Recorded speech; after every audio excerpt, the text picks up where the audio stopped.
आप सबका स्वागत है मेरे YouTube और Facebook चैनल पर।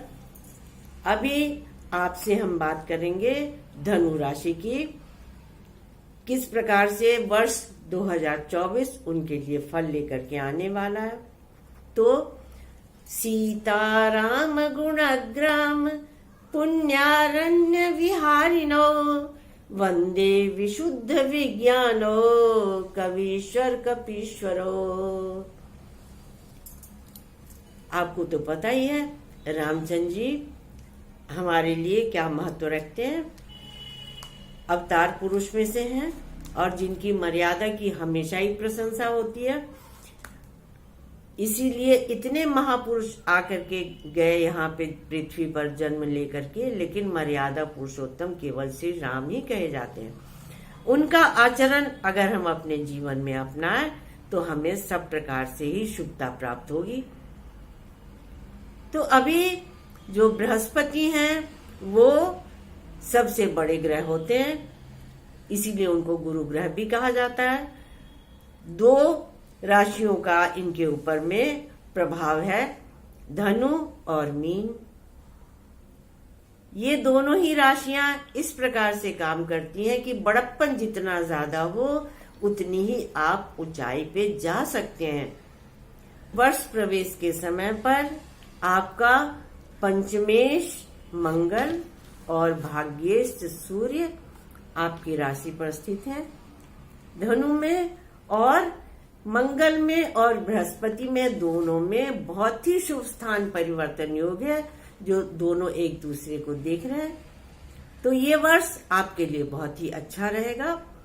विद्या के लिए, बुद्धि के लिए, काम के लिए, हर प्रकार से आपके लिए बहुत ही शुभ समय है। बुध और शुक्र ये राशि प्रवेश के समय पर 12वें चल रहे हैं, लेकिन फिर वो राशि पर आ जाएंगे तो आपके लिए बहुत ही अच्छा होगा।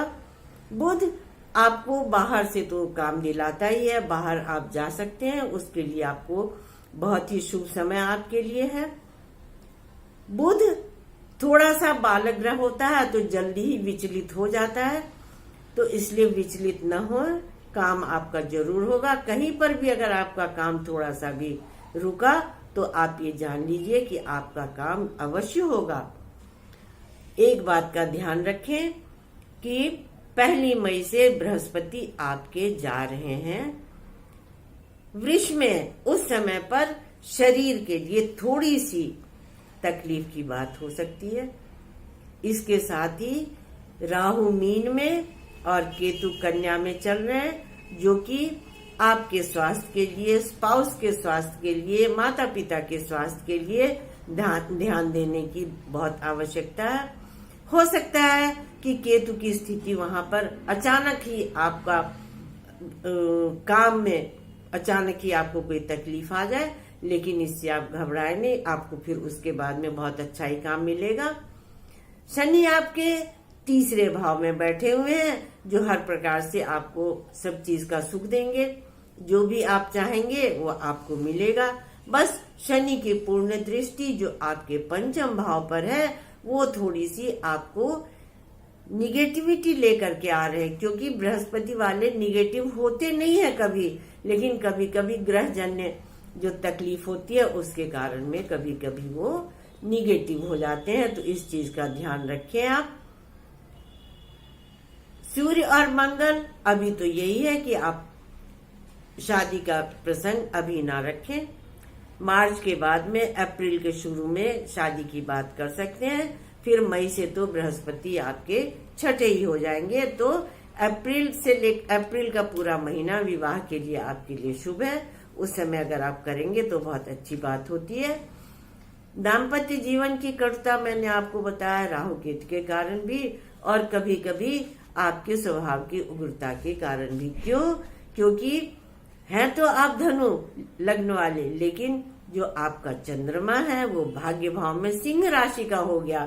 सिंह राशि का चंद्रमा आपको कभी कभी बातों को नहीं सुनने की भी बात करा देता है, क्योंकि चंद्रमा आपका अष्टमेश है।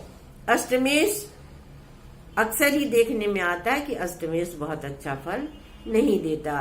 धनु लग्न वालों के लिए आत्मा तो बहुत प्रबल है, लेकिन बहुत ज्यादा सोच विचार करके काम करने से उनको उसमें तकलीफ आती है। जिस काम को भी आप करने चले, पहली बार जो आपके दिमाग में बात आए आप उस काम को करेंगे तो आपके लिए हमेशा ही सफलता है।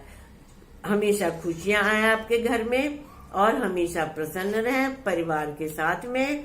और ये जो आपको निधियां मिल रही हैं मनुष्य जीवन में, शिक्षा के लिए, संतान के लिए, दाम्पत्य जीवन के लिए, विदेश यात्रा के लिए, तो इन सब का आप लाभ उठाएं, क्योंकि ये सभी समय आपके लिए बहुत ही शुभ है। और आपने बाहर अप्लाई किया तो वहां भी आपका हो सकता है। बाहर किसी यूनिवर्सिटी में आप पढ़ाने के लिए भी जा सकते हैं। ये सभी बहुत अच्छे योग हैं आपके, इसका आप जरूर लाभ उठाएं। और राम ही सुमिरिय गाइए, राम ही संतत सुनई, राम गुण ग्रामई। इसके साथ ही सिया राम मैं सब जग जानी, करहूं प्रणाम जोरी जुग पानी। इस मंत्र का जाप करते रहे, आपके लिए बहुत ही शुभ होगा। परिवार के साथ में, संतान के साथ में, मित्रों के साथ में हमेशा प्रसन्न रहें। और अगर अभी तक आपने सब्सक्राइब नहीं किया तो चैनल को अवश्य सब्सक्राइब करें, बेल आइकन को दबाएं, नोटिफिकेशन आपके पास में जाएगा। और अगर आपको कभी भी आवश्यकता हो तो आप अपनी कुंडली के लिए हमसे बात भी कर सकते हैं। फिर आप और भी राशियों के विषय में देखें, आपके घर में सब लोग होंगे अलग अलग राशियों वाले, उनका भी आप देखते रहें और प्रसन्न रहें। फिर से 2024 वर्ष आपके लिए मंगलमय हो। नमस्कार, स्टे ट्यून्ड।